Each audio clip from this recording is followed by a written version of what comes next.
அனைவருக்கும் வணக்கம். எல்லாம் எப்படி இருக்கீங்க? இங்கே நான் ரொம்ப நல்லா இருக்கேன். இப்போது நம்ம ஆனியன் பக்கோடா எப்படி பண்ணலான்னு பார்க்கலாம். அதுக்கு ஒரு 4 பெரிய வெங்காயம் இது போல் ஸ்லைஸாக கட் பண்ணி எடுத்து வச்சுருக்கேன். இதை ஆட் பண்ணிக்கலாம். அண்டு தேவையான இன்க்ரீடியண்ட் என்னன்னு சொல்கிறேன்.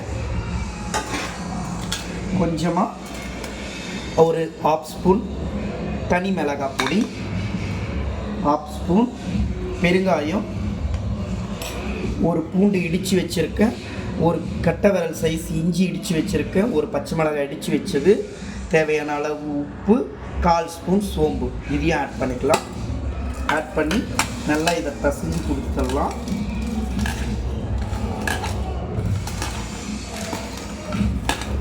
இதை பாருங்கள் எவ்வளோ அழகாக பசஞ்சு ஒன்றா சேர்ந்து வந்துடுச்சு.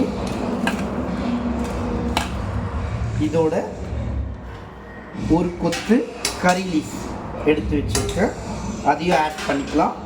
அண்டு தேவையான அளவு பார்த்திங்கன்னா இதில் ஒரு 4 ஸ்பூன் கடலை மாவு, 2, 3, 4 ஸ்பூன் கடலை மாவு அண்ட் 2 ஸ்பூன் அரிசி மாவு.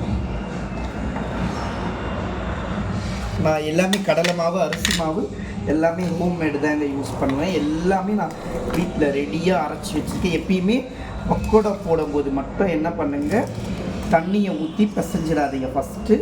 ஏன்னா ஆனியனில் தண்ணி விடுங்க. அதனால் ஆனியனில் இந்த மாவை போட்டு ஒரு முறை கலந்து விட்டுக்கோங்க. அதுக்கப்புறம் நம்ம தண்ணியை தெளித்து பிசையணும். எப்பயுமே பக்கோடாவுக்கு ஊற்றிடாதீங்க. தண்ணியை கொஞ்சம் கொஞ்சமாக தெளிச்சுக்கலாம். தெளித்து நல்லா இந்த மாதிரி அழுத்தம் கொடுத்து பிசைங்க. அப்போது நமக்கு தேவையான கிறிஸ்பியான பக்கோடா நல்லபடியாக கிடைக்கும். திரும்ப ஆன் பண்ணி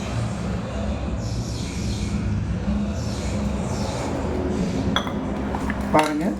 நான் நல்லா அழுத்தம் கொடுத்து இன்னும் கொஞ்சம் தேவையான அளவு தண்ணி விட்டு இதை பாருங்கள் எந்த அளவுக்கு பசைஞ்சிருக்காங்க. ஸோ பாருங்கள் நமக்கு கரெக்டான பதம் வந்துடுச்சு. இப்போது ஆல்ரெடி நான் பொரிக்கிறதுக்கு தேவையான ஆயில் சூடு பண்ணி வச்சுருக்கேன். கொஞ்சம் ஆயில், ஒரு 1/4 குழிக்கரண்டி ஆயில் வந்து இப்போ நம்ம பிசைஞ்சு வச்சுருக்கோம் இல்லைங்களா, இந்த மாவில் ஆட் பண்ணிக்கலாம். அப்போ வந்து பார்த்திங்களா எண்ணெயும் நிறைய குடிக்காது, பொரிக்கிறதுக்கும் ஈஸியாக இருக்கும், டேஸ்ட்டும் நல்லாயிருக்கும் அண்ட் கிறிஸ்பியாகவும் கிடைக்கும்.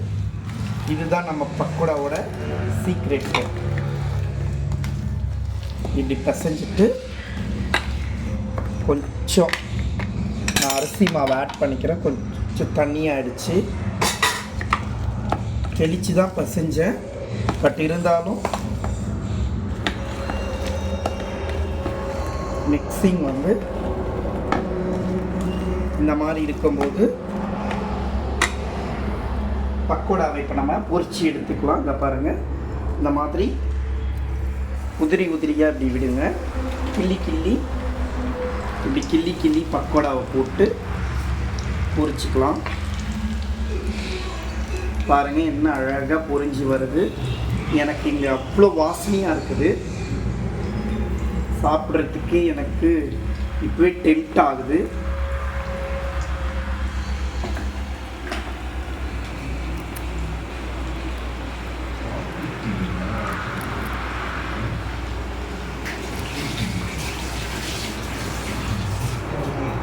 பாருங்கள்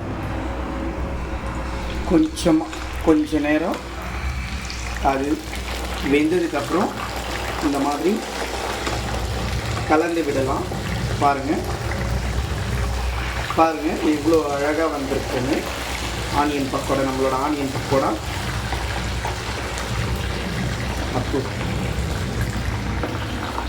எவ்வளோ அழகாக வந்திருக்கு பாருங்கள்.